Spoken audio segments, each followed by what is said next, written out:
नमस्कार मंडळी, श्री स्वामी समर्थ। येत्या 31 मार्चला आलेले आहेत स्वामींचा प्रकट दिन।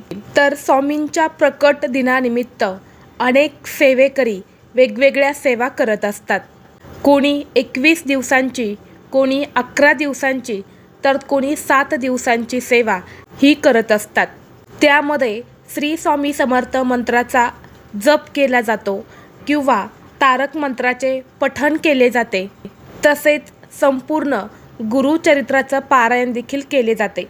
परंतु सर्वांनाच गुरुचरित्र पारायण करणं शक्य होत नाही, म्हणून अशांनी गुरुचरित्रातील 9वा अध्याय जो आहे तर तो आपल्याला स्वामींच्या प्रकट दिनापर्यंत वाचायचा आहे। यामुळे आपल्या आयुष्याचं सोनं हे नक्की होईल। तर हा 9वा अध्याय कसा वाचायचा आहे याबद्दलची संपूर्ण माहिती या व्हिडिओ खाली त्रिकोण दिसत आहे, तर त्यावरती क्लिक करा।